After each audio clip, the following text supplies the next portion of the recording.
ప్రతిపక్ష బీఆర్ఎస్ మాట్లాడుతుంటే నన్ను గెలకొద్దు. ఎస్ మీ దాంట్లోనే ఉన్నా, మీరు చేసిన పాపాలని చెప్తా. ఇనే ఓపిక ఉందా? నన్ను గెలకొద్దు, మిమ్మల్ని గెలికించుకోవద్దు అని చెప్తా. ఎమోషనల్ గా మాట్లాడడానికి కారణం అంటే ఏం చెప్తారు? టిఆర్ఎస్ నేచరే వాడుకోవటం వదిలేయండి.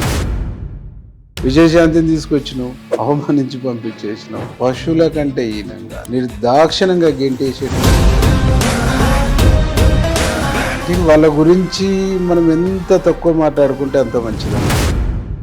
మంత్రులను కూడా కేర్ చేయలే బీఆర్ఎస్ హయాంలో. నీతో పని ఉంటే 70 సార్లు మాట్లాడతారు. నీతో పని ఉంటేనే.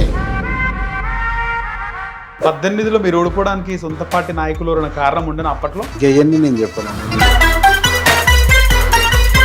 తెలంగాణ రాష్ట్రంలో బండి భగీరథ ఇష్యూ పైన కాంగ్రెస్ పార్టీ నాయకులు పెద్దగా స్పందించలేదు అంటే మొన్న అనేది ఒకటి, అంటే పార్టీకి నష్టం అవుతుంది.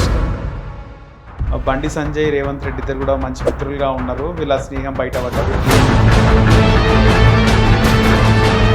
ఇదే బండి సంజయ్ కుమారుడు ప్లేస్ లో కేటీఆర్ కుమారుడు ఉంటే కాంగ్రెస్ పార్టీ ఈ విధంగానే ఉంటుండేనా? చట్టం అంటే కాంగ్రెస్ పార్టీ నిరసన గానీ, మాట్లాడడం గానీ, స్పందించే విధానం గానీ. మేము గవర్నమెంట్ లో ఉన్నాము.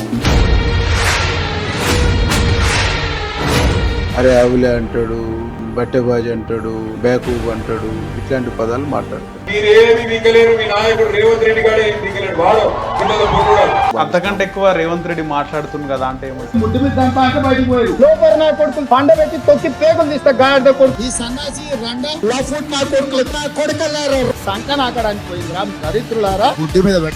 వాళ్ళకు అట్లా సమాధానం కేసీఆర్ ని ఎవడరా నువ్వు జాతిపిత,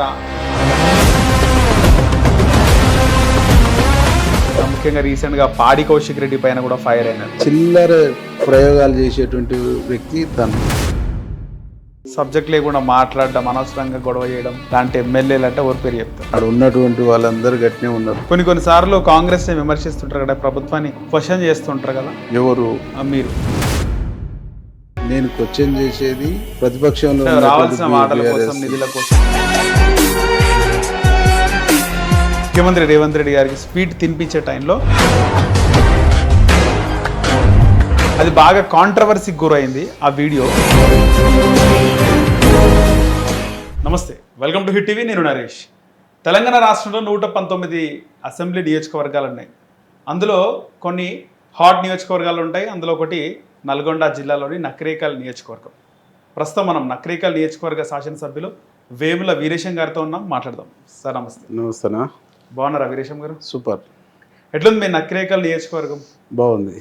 తెలంగాణలో కాంగ్రెస్ గవర్నమెంట్ వచ్చిన తర్వాత దాదాపు 2 సంవత్సరాలు అయిపోయినాయి.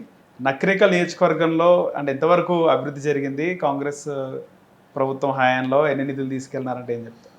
2.5 సంవత్సరాల్లో మేము 1 ఇయర్ కంప్లీట్ అయినటువంటి సందర్భంలో ప్రెస్ మీట్ పెట్టి ఎన్ని నిధులు తీసుకొచ్చినామో ఓపెన్గా డిక్లేర్ చేసినాం. రైట్. ఆ డిక్లేర్ చేసినటువంటి సందర్భంలోనే మేము తీసుకొచ్చినటువంటి నిధులతో పాటుగా ఇంకా ఆన్గోయింగ్గా ఉన్నటువంటి వర్క్స్ గురించి కూడా చెప్పినాం. అవన్నీ 1 by 1 కంప్లీట్ చేసుకోవడంతో పాటు ఇంకా కొత్తగా శాంక్షన్స్ కూడా తీసుకొచ్చినాం. అంటే మొత్తంగా బెటర్గా డెవలప్మెంట్ యాక్టివిటీలో మేము ముందుకు పోతాం. అసెంబ్లీ సాక్షిగా అంటే ప్రతిపక్ష బీఆర్ఎస్ మాట్లాడుతుంటే నన్ను గెలకొద్దు, మీ పార్టీలోనన్నా మీ పాపాలన్నీ బయట పెడతా అని మాట్లాడినారు. ఆ టైంలో బాగా ఎమోషనల్గా కూడా మాట్లాడినారు. నన్ను మనిషిగా చూడలేదు బీఆర్ఎస్లోని. అంటే అంత ఎమోషనల్గా మాట్లాడడానికి కారణం అంటే ఏం చెప్తారు?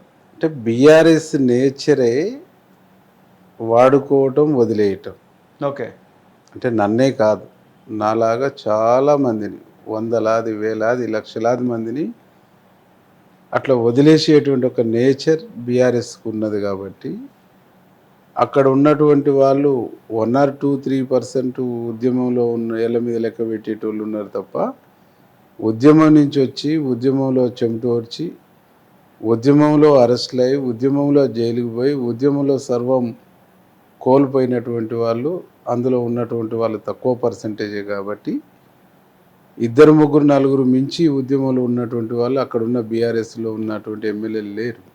కాబట్టి మీకు మా గురించి మాట్లాడి మమ్మల్ని విమర్శించేటువంటి నైతికత లేదు అనేటువంటిదే దాని యొక్క ఉద్దేశం. అందుకోసం నేను అట్లా చెప్పవలసి వచ్చింది.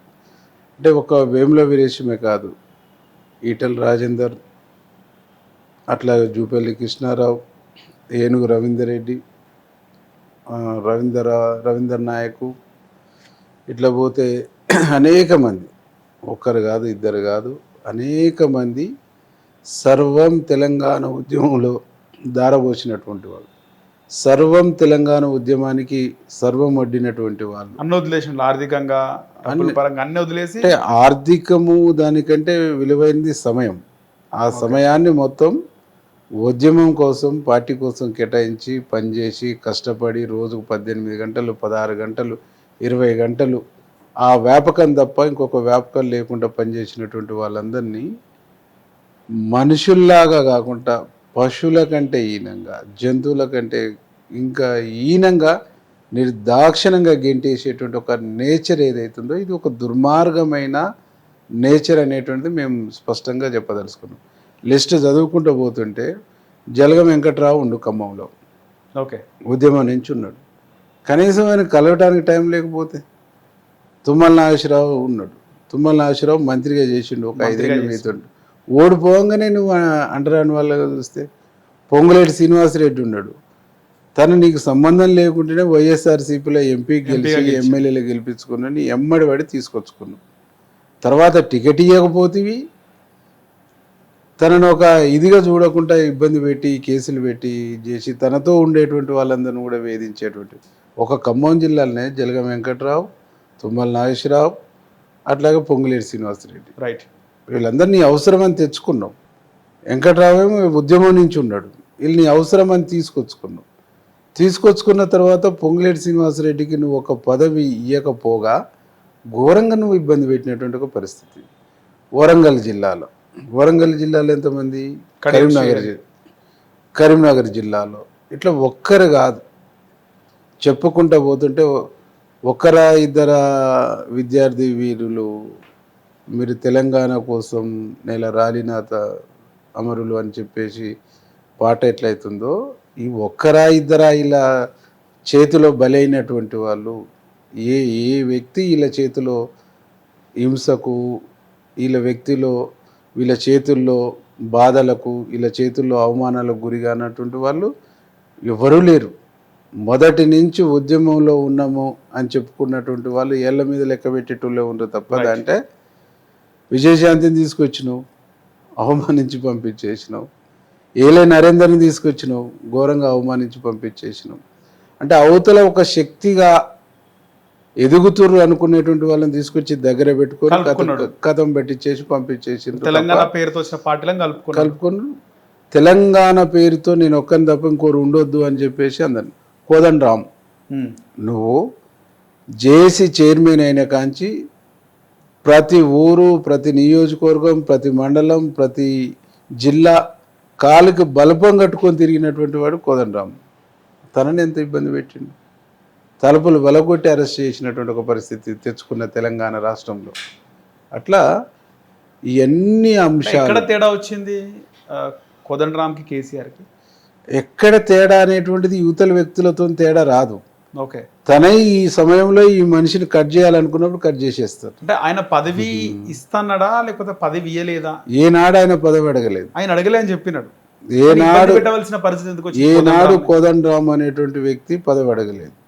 కోదండరామ్ అనేటువంటి వ్యక్తి తెలంగాణ మూలాలు తెలిసినటువంటి వ్యక్తి, తెలంగాణ ప్రజలకు సుపరిచితుడు, తెలంగాణ సమాజాన్ని అన్ని కోణాల నుంచి ఆనాడు పౌర హక్కుల సంఘంలో ఉన్న, ఆనాడు లెఫ్టిస్ట్ ఐడియాలజీతో ఉన్న తెలంగాణ సమాజాన్ని ఒక శాస్త్రీయంగా పలు కోణాల నుంచి పరిపరి విధాలుగా పరిశీలించి తెలంగాణ సమాజంలో తెలంగాణ ప్రజలు, తెలంగాణ జిల్లాలు, తెలంగాణ ప్రాంతాలు అన్ని రకాల సమస్యల మీద ఒక స్పష్టమైన, ఒక శాస్త్రీయమైనటువంటి అవగాహన ఉన్నాడు కోదండరామ్. ఓకే, ఈయన ఉంటే మాకు లోబడి, మాకు లొంగి మాతో ఉండాలి, లేకుంటే నిర్వీర్యం కావాలి.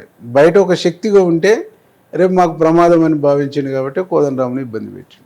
అంటే ముఖ్యంగా కేవలం పదవి లేని వాళ్ళనే కలవకపోవడమా, పదవిలో ఉన్న వాళ్ళని కూడా కలవకుండా దూరం పెట్టిండు అని కూడా మాట్లాడతారు. అంటే వాళ్ళ గురించి మనం ఎంత తక్కువ మాట్లాడుకుంటే అంత మంచిదన్న. పదవి లేకపోవటం, పదవి ఉండటం అనేటువంటిది పక్కా పెట్టేసి మంత్రులను కూడా కేర్ చేయలే బీఆర్ఎస్ హయాంలో. నీతో పని ఉంటే 70 సార్లు మాట్లాడతారు. నీతో పని ఉంటేనే, ఓకే, నీతో పని అయిపోయిన తర్వాత ఎవరు అనేటువంటి ఒక పరిస్థితి ఉంటుంది. ఎమ్మెల్యేలైనా ఎవరైనా కావచ్చు, ఎవరైనా కావచ్చు. దాని డిఎన్ఏలో ఉండే నేచరే అది. ముఖ్యంగా ఉద్యమ నాయకులు బీఆర్ఎస్ అప్పటి టీఆర్ఎస్లో నాయన్ నరసింహారెడ్డి గారు కానీ, ఈటెల రాజేందర్ కానీ, వీళ్ళందరూ కూడా జెండాకి మేము కూడా అధిపతులమే, జెండాకి మేము కూడా యజమానులమే, మాకు కూడా హక్కు ఉంది అని మాట్లాడినారు. మెయిన్ పాయింట్ అదే. అందుకనే ప్రమాదంలోకి వెళ్ళిపోయారు. నేను హక్కుదారుని, నా పాత్ర ఉందంటే అయిపోయా, నీ పని కథం. ఓకే, అంటే బాస్ చేస్తాడా, చిన్న బాస్ చేస్తాడా, ఎవరు చేస్తారో మనకు తెలియదు. మొత్తం మీదనైతే కథం అయిపోద్ది. ఓకే, కథ కంచికి చేరుతుంది. అట్లా. సో అప్పటికి మీరు ఈటెల రాజేందర్ బర్తరఫ్ టైంలో మీరు బీఆర్ఎస్లోనే ఉన్నారు. నేను బీఆర్ఎస్లో ఉన్నా, నేను సఫర్ అవుతూ ఉన్నాను అప్పటికి. ఆ టైంలో మీరు ఓడిపోయినారు. నేను గెలిచిన 14 నుంచి 18లో ఓడిపోయిన తర్వాత 6 నెలల తర్వాత ఎంపీ ఎన్నికలు వచ్చిన తర్వాత, ఎంపీ ఎన్నికల నుంచి స్టార్ట్. ఓకే, 2 సార్లు సభ్యత నమోదు కార్యక్రమం అయింది. 2 సార్లు నాకు సభ్యత్వం ఇవ్వలే. ఒక్కసారి మా మిత్రుడు ఒక అతను ఆన్లైన్లో అప్లై చేసిండు. అంటే ఇవ్వలేదు సభ్యత్వం, నార్మల్గా చేస్తుంటారు నియోజకవర్గంలో. సభ్యత్వము కావాలని చెప్పేసి మా జిల్లా అప్పుడు మంత్రి ఉండే, తనకాడి పోయి అడిగినాం, కేటీఆర్ని అడిగినాం. ఇప్పుడు మనం పార్టీలో చేర్చుకున్నాక అక్కడ పోయి అడుక్కోపోండి అని. అరే ఆయనకే సభ్యత్వం లేదు, వేరే పార్టీ నుంచి వచ్చిర్రు, వాళ్ళ కాడ ఎట్లా తీసుకుంటాము, మీరు ఇవ్వండి, లేకుంటే ఆ జిల్లా అధ్యక్షునితో ఇప్పియండి, లేకుంటే ఆ జిల్లా ఇన్ఛార్జితో ఇప్పియండి అని చెప్పిన. ఇక అట్లా ఇచ్చుకుంటూ పోతే ఇక వాళ్ళ కాడికి ఓరు కదా, వాళ్ళ కాడికి ఓరు కాబట్టి మీరు కథమైపోవాలి. అది నేచర్. అంటే ముఖ్యంగా ఉద్యమంలో తీవ్రంగా శ్రమించినారు, ఎమ్మెల్యేగా గెలిచినారు. ఒకసారి ఆ పదవి పోగానే, ఓడిపోగానే ఆ విధంగా ట్రీట్ చేసాడు. మీరు ఎంతగా బాధపడినారు, ఎంత మదనపడినారు? అంటే మనిషికి ఆత్మాభిమానం, ఆత్మగౌరవం అనేటువంటిది ముఖ్యం. ఆత్మగౌరవము దెబ్బతిన్న తర్వాత మనిషి బతికి వేస్ట్. బతుకున్న సచిన శవం లాగానే మేము ఫీల్ అయ్యేటోళ్ళు. మా ఆత్మగౌరవం మీద దెబ్బ కొట్టి, మా ఐడెంటిటీ మీద దెబ్బ కొట్టి, మమ్మల్ని మనుషులుగా చూసేటువంటి స్థితి కూడా ఒక దశలో జిల్లాలో టోటల్ ఉండేటువంటి ప్రజాప్రతినిధులు కానీ, జిల్లాలో ఉండే నాయకులు కానీ, జిల్లాలో ఉండే ప్రభుత్వం సంబంధించినటువంటి యంత్రాంగం కానీ ఎవ్వరు కూడా నా ఫోన్ ఎత్తుడు కాదు కదా, నాతో మాట్లాడాలంటే కూడా ఇబ్బంది పడ్డటువంటి ఒక పరిస్థితుల్లో అట్లా నేనే ఒక్కరిని ఒంటరిగా అయిపోయినటువంటి పరిస్థితుల్లో నెట్టేసాం. అయినా ఈ ఒంటరితనం నుంచే ఒక్కొక్క అడుగు వేసుకుంటూ నా జనం కోసం నిలబడాలి, కలబడాలి అనేటువంటి ఒక కమిట్మెంట్తో ఉన్నాం కాబట్టి మళ్ళీ మేము కలబడగలిగినాం. రేవంత్ అన్న రూపకంగా మాకు సపోర్ట్ దొరికింది. మళ్ళీ తిరిగి మేము శాసనసభ్యులుగా ఎన్నికై ఇక్కడికి రావడం జరిగింది. 18లో మీరు ఓడిపోవడానికి సొంత పార్టీ నాయకులు ఉన్న కారణం ఉండేనా అప్పట్లో? ఇంకెవన్నీ నేను చెప్పానన్న, ఎందుకంటే అదంతా ఒడిసిన ముచ్చట. అది అప్పుడు కూడా గెలిచింటే మీకు హ్యాట్రిక్ ఎమ్మెల్యేగా నిలిచేవారు. సరే, అది గెలుపోవటములు అనేటువంటి రాజకీయాల్లో సహజమే. అప్పుడు ఓడిపోయినాం కాబట్టి గుణపాఠం తీసుకొని మళ్ళీ గెలిచినాం. ఓకే, అంటే మనిషి దిగజారిపోతే లేవలేడు, ఓడిపోతే గుణపాఠం తీసుకొని లేచి నిలబడవచ్చు. రైట్. నేను ఓడిపోయినా కాబట్టి గుణపాఠం తీసుకుని లేచి నిలబడాను, కలబడి గెలిచి వచ్చినాను. మాకు రేవంత్ అన్న రూపకంగా, కాంగ్రెస్ పార్టీ రూపకంగా మంచి సపోర్ట్ దొరికింది. ఆ సపోర్ట్తో భారీ మెజార్టీని మేము సాధించగలిగాం. రైట్. మొన్న రీసెంట్గా 2 నెలల కిందట మీరు ప్రభుత్వ విప్పుగా కూడా నియమింపబడ్డారు. ఎట్లా అనిపించింది ఆ టైంలో? అంటే నాకు పెద్ద ఏమనిపించలేదు. రేవంత్ అన్న నా మీద నమ్మకంతో కాంగ్రెస్ పార్టీ, రేవంత్ అన్న, రాహుల్ గాంధీ గారు, మహేష్ కుమార్ గౌడ్ గారు, మా జిల్లా మంత్రులు, మా రాష్ట్ర మంత్రులు అందరు కలిసేసి నాకు ఒక బాధ్యత ఇచ్చారు. ఈ బాధ్యతని సిన్సియర్గా ప్రభుత్వానికి, పార్టీకి మంచి పేరు తెచ్చేటువంటి విధంగా నేను నా బాధ్యతను నిర్వర్తించాలనేటువంటి ఒక బాధ్యతగా ఫీల్ అయిన తప్ప నాకు ఈ పదవి వచ్చేసింది, ఇది ఈ పదవిని అడ్డు పెట్టుకొని ఏదో చేయొచ్చు కానీ అనేటువంటి ఒక ఫీలింగ్ నాకు ఎప్పుడు. మీ జిల్లాలో ఆల్రెడీ ఒక విప్ ఉన్నాడు, అది కూడా వస్తుంది, సమీకరణ కూడా వస్తుంది, రాజకీయ సమీకరణ. అట్లేం లేదు. ఇప్పుడు పోయిన విప్పులలో అడ్లూరు లక్ష్మణ్కి విప్ ఇచ్చిండు మాదిగ సామాజిక వర్గం, లంబాడి సామాజిక వర్గం నుంచి రామచంద్ర నాయక్కి ఇచ్చేసారు. బట్ ఇప్పుడు అడ్లూరు లక్ష్మణ్ గారు మంత్రి అయిపోయిన తర్వాత ఆ ప్లేస్మెంట్ ఖాళీ అయింది. మళ్ళీ తిరిగి అక్కడనే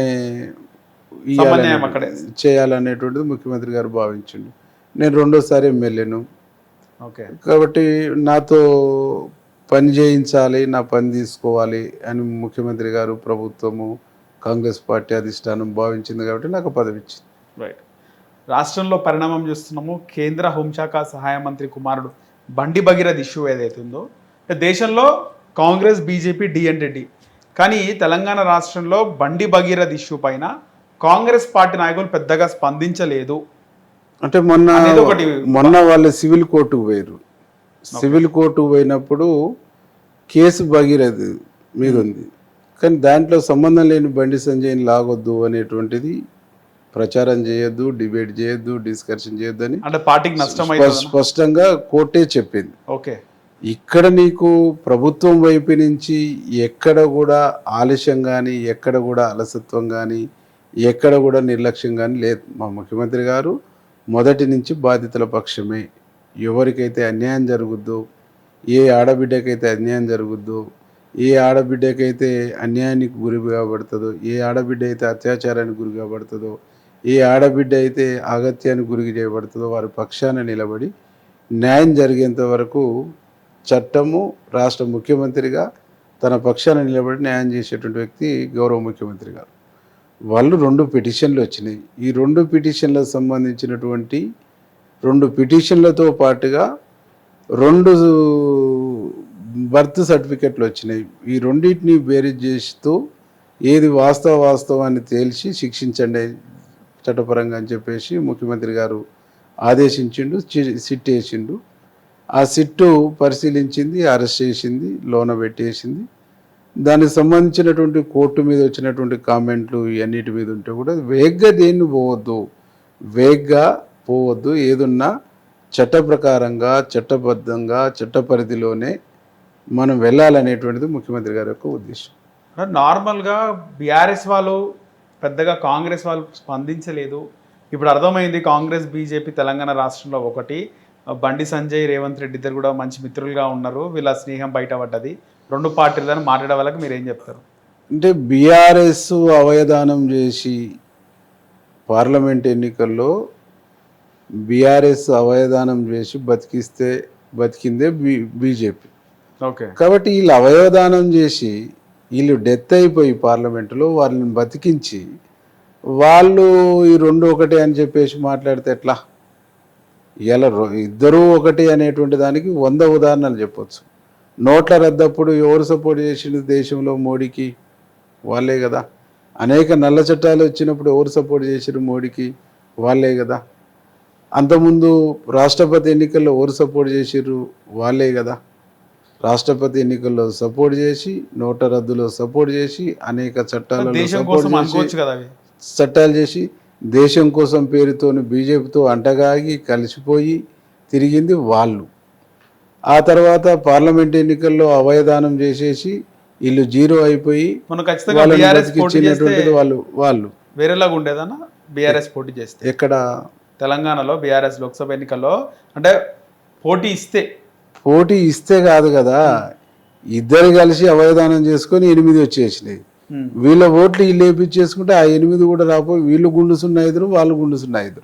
ఓకే, అంతే తప్ప ఇక్కడ బీఆర్ఎస్, బీజేపీ అనేటువంటిది ఒకతానులో ముక్కలే, ఇది వేరు కాదు. రేపు పార్లమెంట్ ఎన్నికల్లో ఇద్దరు కలిసిపోతారు. మా ముఖ్యమంత్రి గారు చాలా స్ఫూర్తిగా, స్పష్టంగా ప్రకటన చేసిండ్రు. కోదండరాము, కమ్యూనిస్టులు, మేము కలిసి ఇండియా కూటమి నుంచి బరిలోకి దిగుతాం. ఓకే, బీజేపీ, బీఆర్ఎస్ బరిలో దిగుతుంది. వాళ్ళని ఏ దేవుడి మీద ఎక్కడ ప్రమాణం చేసి మేము అట్లా కాదు, మేము వేరు అని చెప్పమన్నాడు. మేము కలిసిపోము, మేము కలిసి పోటీ చేయము. కలిసి పోటీ చేస్తారు, సైద్ధాంతికంగా కలిసి పోటీ చేయొచ్చు, కలిసి మెర్జి కూడా కావచ్చు. సైద్ధాంతికంగా మేము వేరు అనేటువంటిది ఈ రోజుకి ప్రకటన ఇయ్యలేదు. బీఆర్ఎస్ కి సొంతంగా లేదంటారా బలం? సొంతంగా లేదు. బీఆర్ఎస్ బలం ఏముంది? అసెంబ్లీ ఎన్నికల్లో చూసిర్రు, పార్లమెంట్ అంటే అప్పటికి ఇప్పుడు పరిస్థితులు వేరేలాగా ఉన్నాయి కదా రాష్ట్రంలో ఏమున్నాయి. నిన్నగాక మొన్న జరిగిన జూబ్లీ హిల్స్ ఎన్నికలు చూసినాం కదా. జూబ్లీ హిల్స్ ఎన్నికల్లో వాళ్ళ సిట్టింగ్ స్థానాన్ని నిలబెట్టుకోలేకపోయారు కదా. అంటే మంత్రులు మొత్తం యంత్రాంగం, అధికారులు, మంత్రులు, ముఖ్యమంత్రి అంత ఇక్కడనే. అంటే ఆ ప్రాక్టీస్ ఇవాళ కొత్త కాదు కదా. నువ్వు నీ ఎన్నికల్లో నువ్వు అనేక ఉప ఎన్నికల్లో నువ్వు చేసిన ప్రాక్టీసే కదా. ఒక హుజరాబాద్ కోసమే దళిత బంధు తెచ్చినావు, ఒక మునుగోడు కోసం ఇంకో స్కీమ్ తీసుకొచ్చి. బీఆర్ఎస్ ని ఫాలో అవుతుందన్న కాంగ్రెస్ బీఆర్ఎస్ కు పోలికలే ఉండవు. బీఆర్ఎస్ అదే సాంప్రదాయాన్ని కొనసాగిస్తుంది. నథింగ్, అదే సాంప్రదాయాన్ని మేము కొనసాగిస్తలేము. మేము ఏడాది ముందు నుంచి గోసి పెట్టుకుని ఉరుకులో పెట్టింది ఎమ్మెల్యేలని, మాజీ ఎమ్మెల్యేలని పురమాయించి పనిచేసింది. 2 నెలల ముందు నుంచి ఎక్సర్సైజ్ చేసింది బీఆర్ఎస్ పార్టీ. లాస్ట్ ఎన్నికల ముందు కొంత పరిమితమైనటువంటి సంఖ్యలో వచ్చి పనిచేసింది కాంగ్రెస్ పార్టీ. కాబట్టి అట్లా కూడా మాజీ మంత్రులు, మాజీ ఎమ్మెల్యేలు, ప్రజెంట్ ఎమ్మెల్యేలు, వాళ్ళ జిల్లా పార్టీ అధ్యక్షులు 2-3 నెలల నుంచి ఎక్సర్సైజ్ చేసుకుంది వాళ్ళు. మేము జస్ట్ ఆ ఎన్నికని 15 డేస్లోనే ఎన్నికల్ని కొట్లాడింది మేము. రైట్. కాబట్టి వాళ్ళకు మాకు పోలిక ఎక్కడిది? ఇదే బండి సంజయ్ కుమారుడు ప్లేస్ లో కేటీఆర్ కుమారుడు ఉంటే కాంగ్రెస్ పార్టీ ఈ విధంగానే ఉంటుండేనా? చట్టం ఎవరికైనా సమానం అనేటిది మా ముఖ్యమంత్రి గారు ఉద్దేశం. అంటే కాంగ్రెస్ పార్టీ నిరసన కానీ, మాట్లాడడం కానీ, స్పందించే విధానం కానీ. మేము గవర్నమెంట్లో ఉన్నాము. చట్టం అనేటువంటిది చట్టం పరిధిలో స్వతంత్రంగా పనిచేసేటువంటి ఒక స్వేచ్ఛా ఫ్రీడాన్ని ఇచ్చినాము. ఈ బండి సంజయ్, ఈ అమ్మాయి కంటే ముందు బండి సంజయ్ కొడుకు కేసు పెట్టిండు. గంట వ్యవధిలోనే సరే, గంటనా అర్ధ గంటన 2 కేసులు పెట్టి అరగంట గ్యాప్లో పెట్టారు. ఈ 2 కేసుల్ని పరిశీలించి ఏది వాస్తవం తేల్చేయండి అని చెప్పేసినటువంటి క్రమంలో సిట్టు పరిశీలన చేసింది. సంజయ్ ఇల్లు సోదా చేసింది, సంజయ్ ఆఫీసు సోదా చేసింది, కరీంనగర్ ఇల్లు సోదా చేసేసింది. ముఖ్యమంత్రి గారు టాస్క్ ఫోర్స్ ఇవన్నిటిని అలర్ట్ చేసేసి ఇమ్మీడియట్లీ ఏడ ఉన్నా తీసుకొచ్చి లోన్ వేయండి అని చెప్పారు. 24 అవర్స్లో లోన్ వేసారు. ఓకే, లోన్ వేసినారా అన్న? సరెండర్ అయినాడా లేకపోతే అరెస్ట్ చేశారు? అరెస్ట్ చేసినారు. ఎస్. కానీ బండి సంజయ్ మాత్రం సరెండర్ అయిపోయాడు. అది ఆయన ఒపీనియన్. దాన్ని మేము ఎట్లా చెప్తాము? మేము చట్టపరంగా అరెస్ట్ చేసి ఎక్కడ రోడ్డు మీద పట్టుకొస్తున్నది, ఎక్కడ ఆపింది, ఎక్కడ రిష్యూ తీసుకుంది అనేటువంటిది, ఆయన ఎక్కడ పోలీసులు క్యాచ్ చేసిందని వీడియోలు కూడా బయటకు వచ్చేసి. సరెండర్ అయితే ఒక లాయర్ తీసుకొచ్చేసి పోలీస్ స్టేషన్లో సరెండర్ చేయాలి, లేదు జ్యుడిషియల్ ముందు సరెండర్ చేయాలంటే కోర్టులో సరెండర్ చేయాలి. పోలీసు వాళ్ళు వెహికల్లో వస్తుందని చెప్పేసి వెహికల్ ఆపి తీసుకొచ్చి అరెస్ట్ స్పష్టంగా కనిపిస్తుంది కదా. ఓకే. కేటీఆర్ వరంగల్ రైతుల సభలో రాహుల్ గాంధీ పైన చేసిన కామెంట్స్ దుమారం చెలరేగి, మీరేమంటారు ఆ కామెంట్స్ పైన? కేటీఆర్ అనేటువంటి వ్యక్తి అహంకారంగా మాట్లాడుతున్నటువంటి మాటలు, ఆయన అహంకారము, ఆయన యొక్క అహంకారపూరితమైనటువంటి మాటలు తప్ప ఆయన మాట్లాడుతున్నదంటే సత్యం లేదు. రైతుల గురించి మాట్లాడే కనీస నైతిక హక్కు కేటీఆర్కి లేదు. ఆయన మాట్లాడితే ఏం మాట్లాడతాడు? అరే ఆవిలే అంటాడు, బట్టెబాజీ అంటాడు, బ్యాకూబ్ అంటాడు, ఇట్లాంటి పదాలు మాట్లాడతాడు.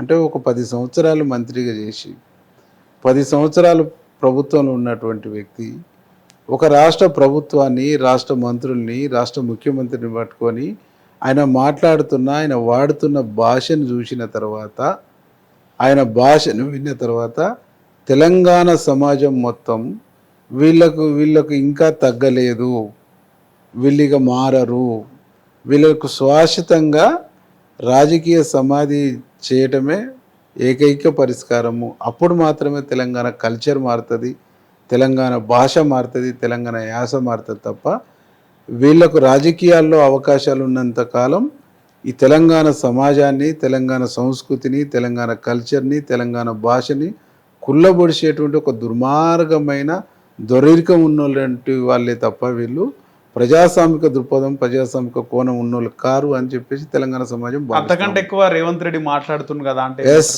వాళ్ళకు అట్లా సమాధానం కేసీఆర్ ని ఎవడరా నువ్వు జాతిపిత అనడం. రేవంత్ రెడ్డి గారు Day 1 మొదటి రోజే చెప్పిండు. రేవంత్ రెడ్డి గారు మాటలు మీరు అంతకుముందు ఆయన శాసన మండలి సభ్యునిగా ఎమ్మెల్సీగా ఉన్నాడు. ఎమ్మెల్సీగా ఉండు. ఆయన స్పీచ్లు, ఆయన ఉపన్యాసాలు చూడండి. శాసనసభలో ఎమ్మెల్యేగా ఉన్నాడు. ఆయన స్పీచ్లు, ఆయన ఉపన్యాసాలు చూడండి. కేసీఆర్ని చూసి మారిండంటారా? ఆయన ఉపన్యాసాలు చూడండి. పార్లమెంట్ సభ్యునిగా ఉన్నాడు. ఆయన ఉపన్యాసాలు, ఆయన స్పీచ్లు చూడండి.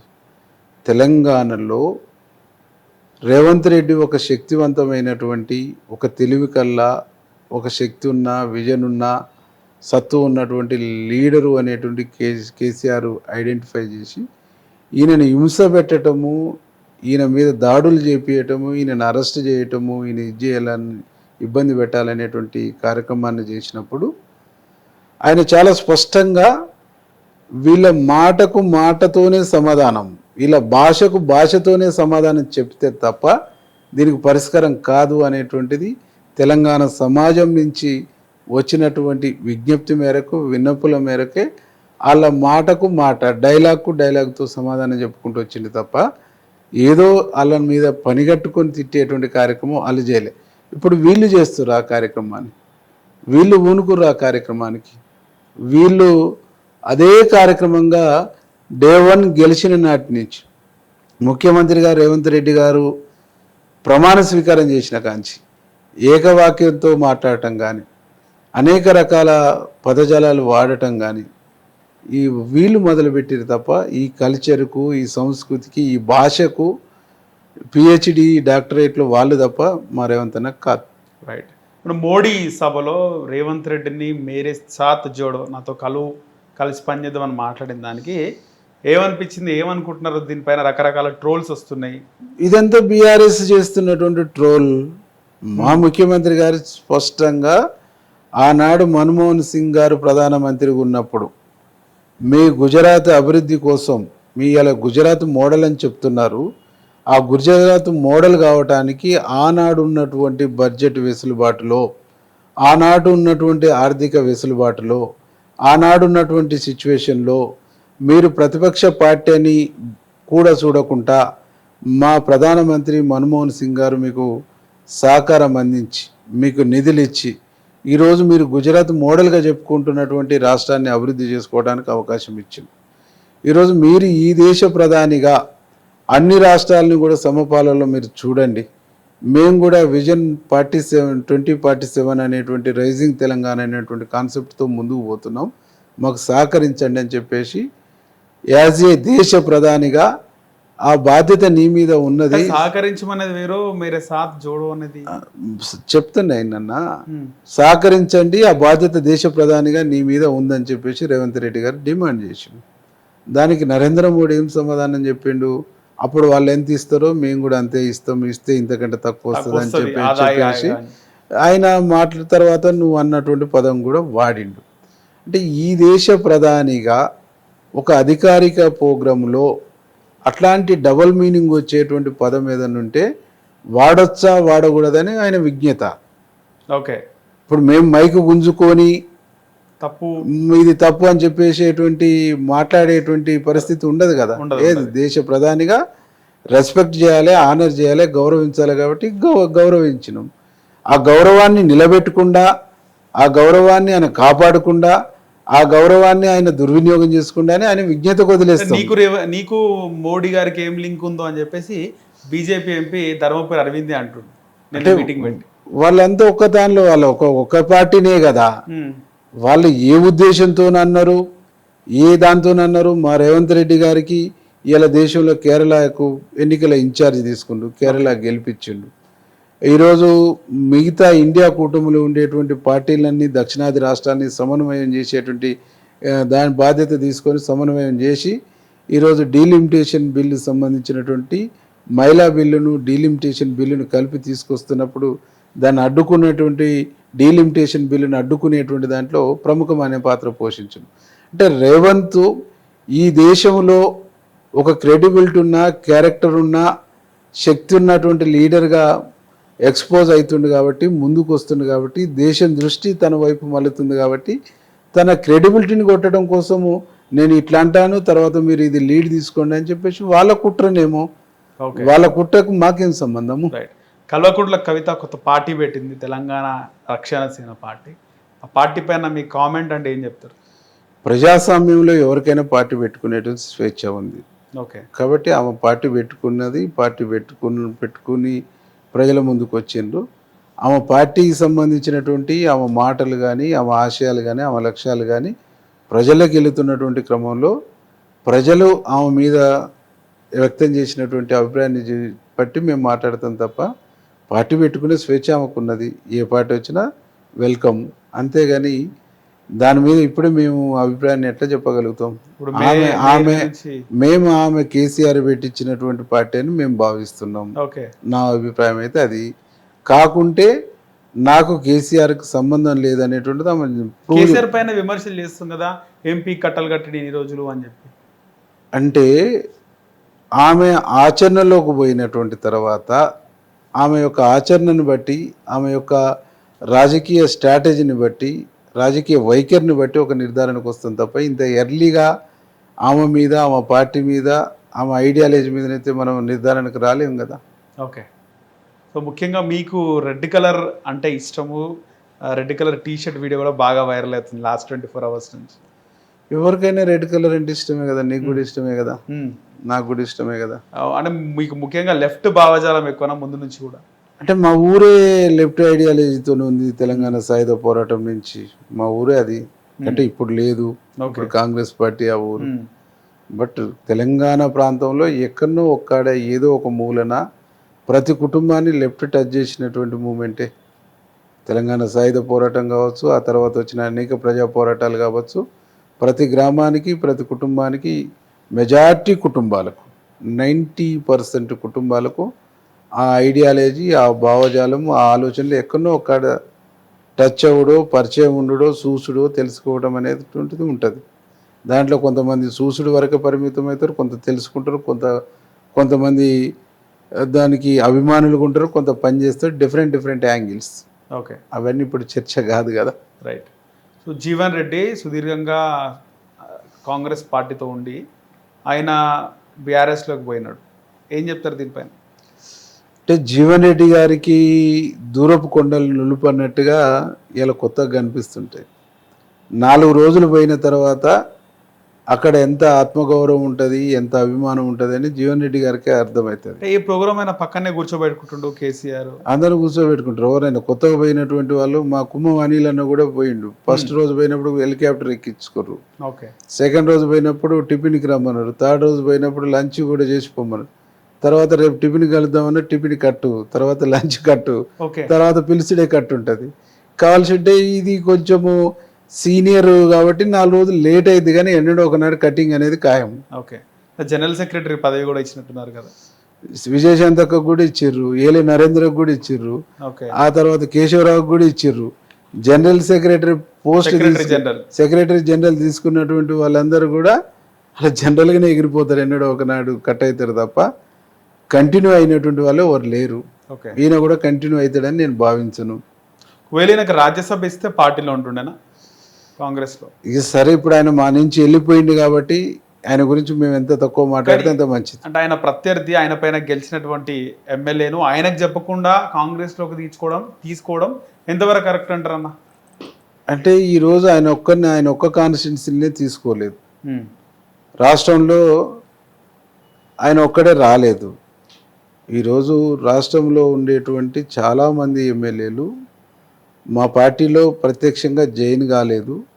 ప్రభుత్వంతో కలిసి పనిచేస్తామని చెప్పేసి, ప్రభుత్వం యొక్క అభివృద్ధి సంక్షేమాన్ని ప్రజలకు తీసుకుపోతామని చెప్పేసి ముఖ్యమంత్రితో ఆ నియోజకవర్గాల అభివృద్ధి కోసము ముఖ్యమంత్రి సహకారం తీసుకొని పనిచేసుకుంటారు ఎమ్మెల్యేలు. ఏ ఎమ్మెల్యేలైనా అధికార పక్షమైనా ప్రతిపక్షమైనా ముఖ్యమంత్రి గారి సహకారంతో ప్రభుత్వం యొక్క సంక్షేమాన్ని ముందుకు తీసుకుపోవాల్సినటువంటి బాధ్యత ఉన్నది. అట్లా సంజయ్ కూడా ఆ నియోజకవర్గ అభివృద్ధి కోసం 4-5 సార్లు ముఖ్యమంత్రి గారిని కలిసిండు, తరచు కలుస్తుండు, కలిసి పని చేయించుకుంటుండు, పని చేస్తుండు, ప్రజలకు పని చేస్తుండు. దాన్ని కూడా తప్పు పెడితే ఎట్లా? యాజ్ ఏ శాసనసభ్యునిగా ఆ నియోజకవర్గాన్ని డెవలప్ చేసుకోవాల్సిన బాధ్యత ఆయనకున్నది. దానికి ముఖ్యమంత్రి సహకరించినంత మాత్రాన, ముఖ్యమంత్రి నిధులు ఇచ్చినంత మాత్రాన, ముఖ్యమంత్రి ఇది చేసినంత మాత్రాన ఆయన మీద ద్వేషం పెంచుకొని ముఖ్యమంత్రి మీద మాట్లాడటం ఎట్లా? కరెక్ట్ కాదు కదా. ఓకే. మీరు అసెంబ్లీలో అప్పుడప్పుడు ఫైర్ అవుతుంటారు, సొంత పార్టీని తిడుతుంటారు, అంటే ప్రభుత్వాన్ని విమర్శిస్తుంటారు. ముఖ్యంగా రీసెంట్గా పాడి కౌశిక్ రెడ్డి పైన కూడా ఫైర్ అయినారు. అంటే మీకు అపోనెంట్ పార్టీలో బాగా నచ్చని ఎమ్మెల్యే అంటే ఎవరు అసెంబ్లీలో? నాకు సబ్జెక్ట్ లేకుండా మాట్లాడడం, అనవసరంగా గొడవ చేయడం లాంటి ఎమ్మెల్యేలు అంటే ఎవరి పేరు చెప్తారు? ఇటు ఎవరి పేరు తీసుకోవాల్సినటువంటి అవసరం లేదు. ఆడ ఉన్నటువంటి వాళ్ళందరూ గట్టినే ఉన్నారు. వాస్తవాలకు విరుద్ధంగా ఈరోజు మీరు మాట్లాడుతుంటే కూడా స్లోగాన్స్ ఇస్తున్నారు అసెంబ్లీలో. వాస్తవాలకు విరుద్ధంగా, సత్యానికి దూరంగా, అబద్ధాలకు దగ్గరగా, అబద్ధాలు చెప్పటానికి గొప్ప గురువులుగా ఉన్నారు తప్ప ఎవరు సత్యానికి దగ్గరగా, వాస్తవానికి దగ్గరగా అక్కడ ఉన్న వాళ్ళు ఎవరు లేరు.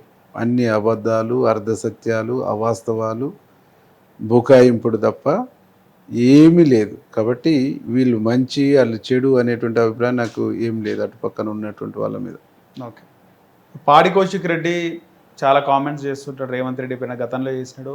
రేవంత్ రెడ్డి కొంతమంది హీరోయిన్స్తో హోటల్లో ఉండడాలి, అప్పుడప్పుడు కొత్త కొత్త స్ట్రాటజీ కామెంట్స్ చేస్తూ ఉంటాడు. ఏమనిపిస్తుంది? అంటే కొంతమందికి పదే పదే తప్పులు చేస్తున్నటువంటి వాళ్ళకు నేను గొప్పోని, నేను మంచోని, నేను శుద్ధపూసనని చెప్పుకునేటువంటి అలవాటు ఉంటుందంట.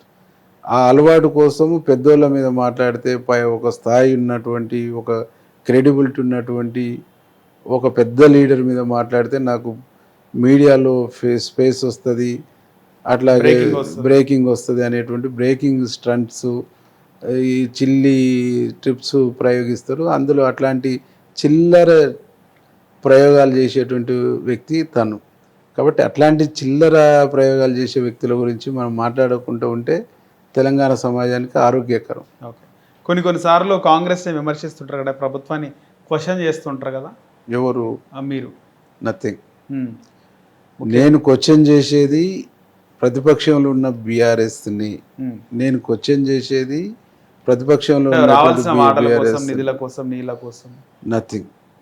మాకు సంబంధించినటువంటి మా ముఖ్యమంత్రి గారు, మా ప్రభుత్వము చాలా స్వేచ్ఛాయుతమైనటువంటి పద్ధతుల్లో స్వేచ్ఛగా మాకు పనిచేసుకునే ఒక స్వేచ్ఛనిచ్చింది. మాకు నిధులు అడిగినప్పుడు నిధులు ఇస్తుంది. మాకు డెవలప్మెంట్ యాక్టివిటీ కావాలనుకున్నప్పుడు డెవలప్మెంట్ యాక్టివిటీకి కాన్సన్ట్రేషన్ చేసి మాకు ముఖ్యమంత్రి గారు పనిచేస్తాను. మా మంత్రులు కూడా అట్లాంటి కోఆపరేషన్, సహకారం అందిస్తూ ఉంటారు. కాబట్టి సొంత పార్టీ పైన విమర్శించేటువంటి, విమర్శ చేసేటువంటి, విమర్శ అనే ఆలోచన కూడా వీరేశం బుర్రలకు రాదు. అట్లాంటి వ్యక్తి కాదు. పార్టీ నాయకత్వం పట్ల ఒక్కసారి కమిట్మెంట్ అయితే ఆ కమిట్మెంట్తోనే పనిచేసేటువంటి వ్యక్తిని, ఆ కమిట్మెంట్తోనే ఉండే వ్యక్తిని, ఆ క్రమశిక్షణతోనే పనిచేసేటువంటి వ్యక్తిని తప్ప అట్లా చిల్లరగా అడ్డదిడ్డంగా మాట్లాడే కొంతమంది ఉన్నారు కాంగ్రెస్ లో. ఎవరు ఎమ్మెల్యేలు కొంతమంది మాట్లాడుతుంటారు కదా, ఎవరు లేరు. నల్గొండ, ఉమ్మడి నల్గొండ జిల్లాల నుంచి రాజగోపాల్ రెడ్డి, కోమటిరెడ్డి వారికి అంటే కాంగ్రెస్ పార్టీలో ఒక గొప్పతనం ఏముందంటే వారికి ఉన్నటువంటి ఆవేశంతో, వారికి ఉన్నటువంటి ప్రెషర్తోని కొన్ని విషయాలు ఏమన్నా ఎవరైనా స్లిప్ అయినా ఆ స్లిప్ అయినటువంటి వాళ్ళు మళ్ళీ తిరిగి సరి చేసుకునేటువంటి స్వేచ్ఛ కూడా కాంగ్రెస్ పార్టీలో ఉన్నది. ఓకే. అదే టీఆర్ఎస్ అయితే ఏమంటే గొంతు కోసి అవతల పడేస్తారు, పీకి అవతల పడేస్తారు, ఒక క్షణం కూడా ఉంచరు అన్నట్టు. ఓకే. స్వేచ్ఛ ఉందంటారు కాంగ్రెస్ పార్టీ. ఎస్, ఇది ఒక ప్రజాస్వామికమైనటువంటి పార్టీ, ఒక ప్రజాస్వామికమైనటువంటి కలయిక ఉన్నటువంటి పార్టీ, ప్రజాస్వామికమైనటువంటి వాతావరణం ఉన్నటువంటి పార్టీ, ఒక ప్రజాస్వామికమైనటువంటి స్వేచ్ఛ ఉన్నటువంటి పార్టీ. తనకు నచ్చిన అభిప్రాయాల్ని, నచ్చిన భావాల్ని, నచ్చిన ఆలోచనని స్వేచ్ఛగా, స్వతంత్రంగా చెప్పేటువంటి ఒక గొప్ప స్వేచ్ఛ ఉన్నటువంటి party Congress party. Okay. So ముఖ్యంగా ఏబిసిడి రిజర్వేషన్ ఆ టైంలో మీరు ముఖ్యమంత్రి రేవంత్ రెడ్డి గారికి స్వీట్ తినిపించే టైంలో అది బాగా కాంట్రవర్సీకి గురైంది ఆ వీడియో. అంటే బీఆర్ఎస్ వాళ్ళు ఎప్పుడు కూడా కోడిగుడ్డు మీద ఈకలు ఎతికే పనిలో ఉన్నారు. ఓకే. అంటే ఒక మనిషి యొక్క క్యారెక్టర్ని, అంటే వాళ్ళ క్యారెక్టరే మనుషుల్ని మనుషులుగా చూడనటువంటి క్యారెక్టర్ కాదు కాబట్టి, మనుషుల్ని విలువ చేసేటువంటి క్యారెక్టర్ కాదు కాబట్టి, అది గడి కల్చర్ కాబట్టి, గడిల నుంచి వచ్చినటువంటి పార్టీ, గడిల నుంచి వచ్చినటువంటి ఐడియాలజీ కాబట్టి దాని స్వభావం ఏముంటుంది? మనుషుల్ని కోడి ఈక కంటే ఈనంగా తీసి అవతలేసేటువంటి, కోడి పెంటక కంటే ఈనంగా తీసి అవతలేసే నేచర్ ఉన్నటువంటి వాళ్ళు కాబట్టి నీకు ప్రతిదాన్ని అట్టే చూస్తారు. ఇప్పుడు నేను మా ముఖ్యమంత్రి గారికి స్పీడ్ తినిపించాలనుకున్నా. తను ఏం చేసిండు? ఫస్ట్ ఇటు సైడ్ మాకు దామోదరం రాజనరసింహ అన్న ఉన్నాడు, ఆయనకు పెట్టు అని చెప్పేసి నా భుజం తట్టిండు, దామన్నకు పెట్టు అని వెంకల మందుల శామ్యుల్ గారు ఉన్నారు. దామన్నకు పెట్టు అని చెప్పేసి నా భుజం మీద చేసి అటు పెట్టు అని చెప్పిండు. దామన్న పెద్ద ఆయన నువ్వు పెట్టు అని చెప్పిండు. నేను దామన్నకు తినిపించినాను. తినిపించేసిన తర్వాత ఈలోపు తను తీసుకొని తిన్నాడు. అది మీరు చూడలేదు? దాన్ని కూడా మీరు చూడలేదా స్వీట్? ఆయన నేను తన పెట్టబోతేనే ఆయనది నేను ఓపెన్ చేయగానే తీసుకొని కొంచెం తింటా, నేను స్వీట్ ఎక్కువ తింటలేను, అయినా ఈ స్వీట్ నేను కొంచెం నాకు ఇష్టం ఉండదు, కొంచెమే తింటా అని తీసుకొని తిన్నాడు. నేను పట్టుకున్నదాన్ని దామన్నకు పెట్టమని చెప్పేసి నా భుజం మీద చేసి దామన్నకు తినిపించేసి, దాన్ని కూడా పెద్ద రాద్ధాంతం చేసి పెద్ద ఇది చేస్తే నేనేమనుకున్నా అంటే వీళ్ళకు సునకానందం కావాలి కదా, ఆనందపడనీతి అని చెప్పేసి వదిలేసినాం. ఓకే, అట్లా. సో ప్రస్తుతం మీకు ఇంకా ఏముందన్న గోల్స్ ఏమున్నాయి రాజకీయాల్లో? నాకు ఏం లేదు. ఎమ్మెల్యే అయినారు, మళ్ళొకసారి రేవంత్ రెడ్డి గారిని ముఖ్యమంత్రిగా చూడాలనే గోల్ ఉంది. ఈ దేశానికి ప్రధానమంత్రిగా రాహుల్ గాంధీని చూడాలనేటువంటి గోల్ ఉంది. ముఖ్యమంత్రి గారు 2040 రైజింగ్ తెలంగాణ అనేటువంటి ఒక కాన్సెప్ట్ సక్సెస్ఫుల్ కావాలనేటువంటి గోల్ ఉంది. తను ఫ్యూచర్ సిటీ కోసం చేస్తున్నటువంటి ప్రయత్నాలు, అట్లాగే రియల్ ఎస్టేట్ అంటారు అంతా, ఫ్యూచర్ సిటీ కోసం చేస్తున్నటువంటి ఒక ప్రయత్నాల్ని అవి సక్సెస్ఫుల్గా అయ్యి గొప్పగా ఫ్యూచర్ సిటీ డెవలప్ కావాలనేటువంటిది. అన్నిటికి మించి మూసి అంటే మూసి నది అంటే అది ఒక నది కాదు, ఒక విషపు వాయువు, విషపు వాగు, విషపు నది, ఒక విషం నా నల్లగొండ రంగారెడ్డి ప్రజలకు విషాన్ని నింపుతున్నటువంటి ఒక నది గురించి నేను మాట్లాడుతున్నా. ఆ విషాన్ని తొలగించేసి ఒక మంచి నీళ్లు మా ప్రాంతానికి ఇస్తాననేటువంటి ఒక సంకల్పంతో ముఖ్యమంత్రి గారు పోతుండు. అది సక్సెస్ కావాలనేటువంటిది నేను కోరుకుంటున్నాను. కానీ చెప్పినటువంటి పథకాలు అమలు చేస్తామన్న పథకాలు ఇంకా పూర్తి స్థాయిలో అమలు అవుతలేవు. 100% కాంగ్రెస్ కి నెగటివిటీ వస్తుంది. 1 or 2 తప్ప 100% మేము అమలు చేస్తా ఉన్నాం. ఉచితంగా బస్సు ఇస్తానన్నాం, ఇచ్చినాం. 500 గ్యాస్ ఇస్తానన్నాం, ఇచ్చినాం. ఆ తర్వాత నీకు 200 యూనిట్ల కరెంట్ ఇస్తానన్నాం, ఇచ్చినాం. ఆ తర్వాత నీకు రేషన్ కార్డులు ఇచ్చినాం. రేషన్ కార్డులు ఇచ్చినాం, దాన్ని చెప్పకుండా సన్న బియ్యం ఇచ్చినాం. 3,500 ఇందిరమ్మ ఇండ్లు ఇచ్చినాం. నీకు యాజ్ ఇట్ ఈజ్గా పెన్షన్లు రన్ అయితేనే ఉన్నాయి. పెన్షన్లు ఇస్తాను 4,000 ఇస్తున్నారు.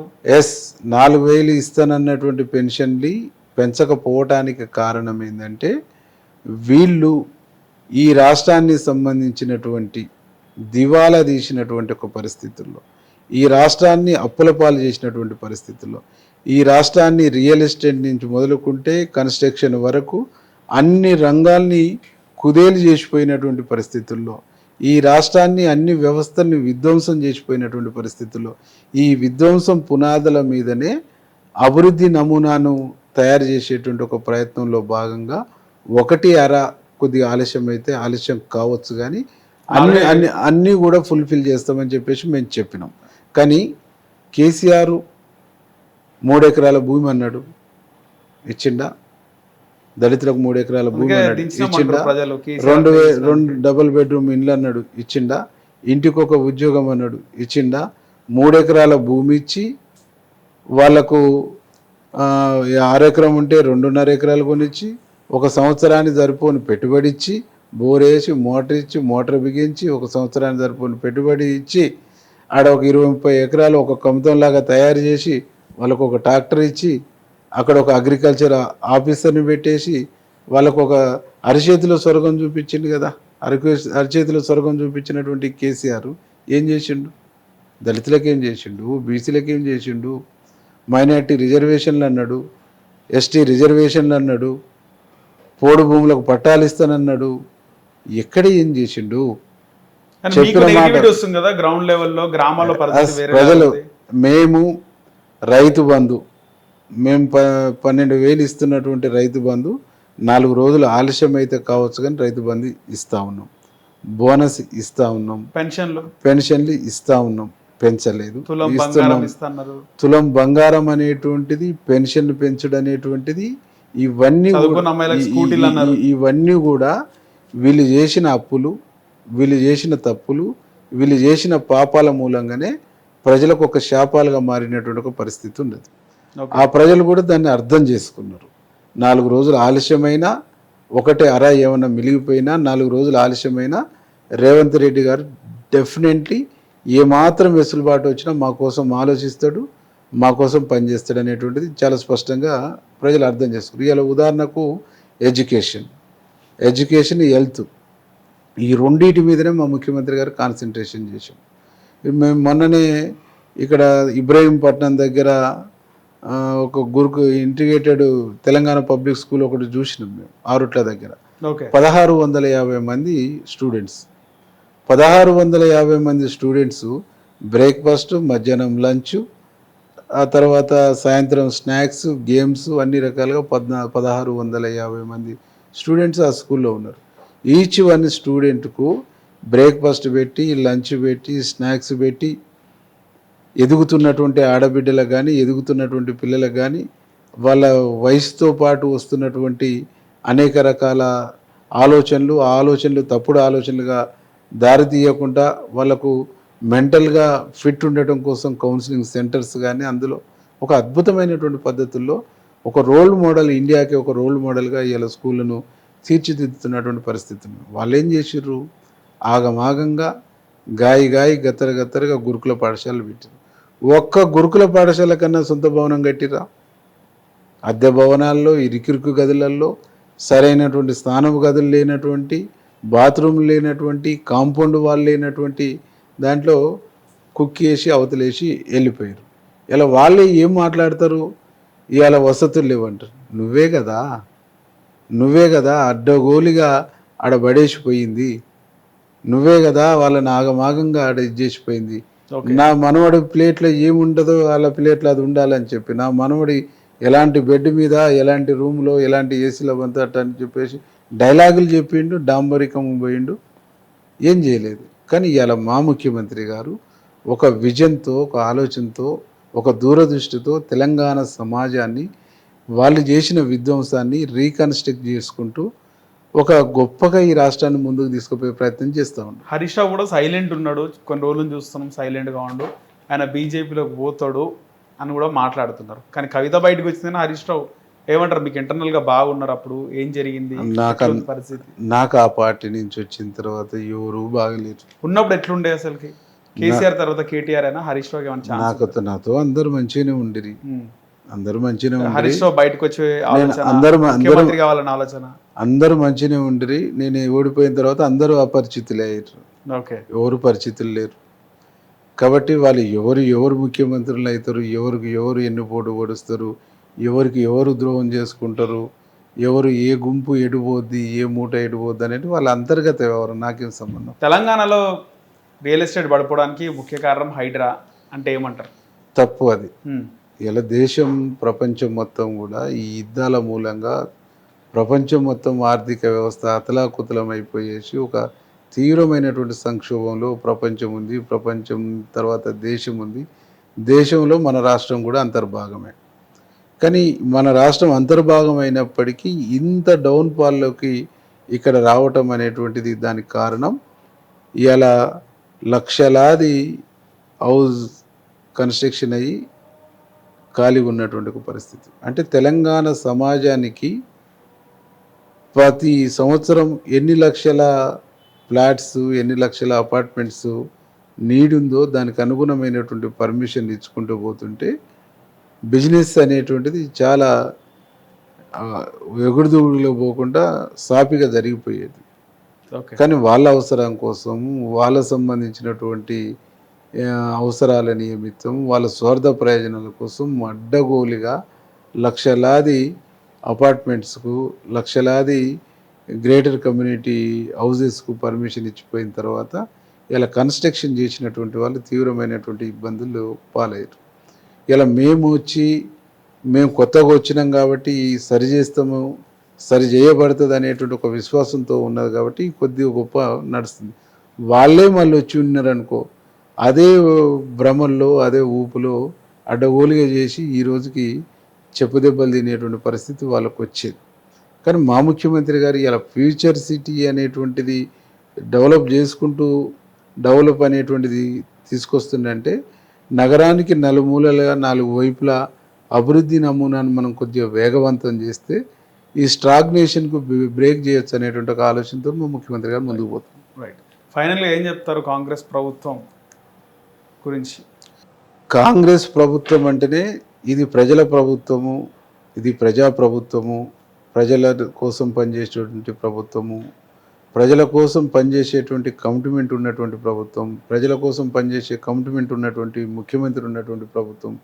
రోజుకు 19 గంటలు 6 నిమిషాలు ఈ రాష్ట్రం, ఈ రాష్ట్ర ప్రజలు, ఈ రాష్ట్ర అభివృద్ధి, ఈ రాష్ట్ర సంక్షేమం కోసం కృషి చేసేటువంటి ఒక గొప్ప ముఖ్యమంత్రి, విజన్ ఉన్నటువంటి ముఖ్యమంత్రి, స్పష్టత ఉన్నటువంటి ముఖ్యమంత్రి, తెలివైనటువంటి ముఖ్యమంత్రి ఉండటం ఈ రాష్ట్రం ప్రజల యొక్క, ఈ రాష్ట్రం యొక్క గొప్పతనంగా మేము భావిస్తాము. గతంలో ఈ రాష్ట్రంలో మాకంటే ముందు 10 సంవత్సరాలు ప్రాంతీయ పార్టీగా ముఖ్యమంత్రిగా పనిచేసినటువంటి వ్యక్తులు దేశకే నేత కావాలి, దేశానికి నాయకులు కావాలని చెప్పేసి ఆరాటపడ్డరు, ఉబిలాడపడ్డరు, కానీ కాలేకపోయారు. కానీ ఒక విజన్ ఉన్నటువంటి ముఖ్యమంత్రి, ఒక గొప్ప నాయకుడు రాహుల్ గాంధీ గారు, సోనియా గాంధీ గారు, ప్రియాంక గాంధీ గారు, మల్లికార్జున ఖర్గే గారు ఒక అనుభవజ్ఞులైన రాజకీయాల్లో ఒక గొప్ప స్ట్రక్చర్ ఉన్నటువంటి నాయకుల సరసన, అట్లాంటి నాయకుల పక్కన ఒక గొప్ప పేరును ఈ రాష్ట్రానికి, ఈ రాష్ట్ర ప్రజలకు, ఈ రాష్ట్ర ముఖ్యమంత్రి పీఠానికి రేవంత్ రెడ్డి గారు తీసుకొచ్చి పెడుతున్నందుకు చాలా సంతోషంగా, గర్వంగా ఉన్నది. రైట్ అండి, ధన్యవాదాలు. హిట్ టీవీ యాప్ ఇందులో short news, live news, entertainment shows, movies, digital magazines తో పాటు మీ జిల్లా వార్తలను కూడా ఫ్రీగా చూడొచ్చు. ఇంకెందుకు ఆలస్యం, వెంటనే హిట్ టీవీ యాప్ ని డౌన్లోడ్ చేసుకుని ఫ్రీగా ఎంటర్టైన్మెంట్ పొందండి. Hit TV app. Hit TV app. Please download Hit TV app. Hit TV యాప్ని ఫ్రీగా డౌన్లోడ్ చేసుకొని ఎంజాయ్ చేయండి. మీకు నచ్చిన ఎంటర్టైన్మెంట్ కోసం హిట్ టీవీ యాప్ ని ఫ్రీగా డౌన్లోడ్ చేసుకుని ఎంజాయ్ చేయండి. హిట్ టీవీ యాప్ని డౌన్లోడ్ చేసుకుని ఆస్వాదించండి, ఆశీర్వదించండి. ఇంతమంది సెలబ్రిటీలు హిట్ టీవీ యాప్ ని డౌన్లోడ్ చేసుకోండి అని చెప్తున్నారంటే ఎంత మంచి యాప్ ఆలోచించండి. అమెరికా అమెరికా అమెరికా అమెరికాలో చదవాలనుకునే వాళ్ళకి విశ్వసనీయమైన పేరు మన శౌర్య కన్సల్టెన్సీ. UK లో 1 year masters, UK లో 1 year masters, 2 years work permit up to 5 years visa. Contact Saurya Consultancy. Contact 89851 89851.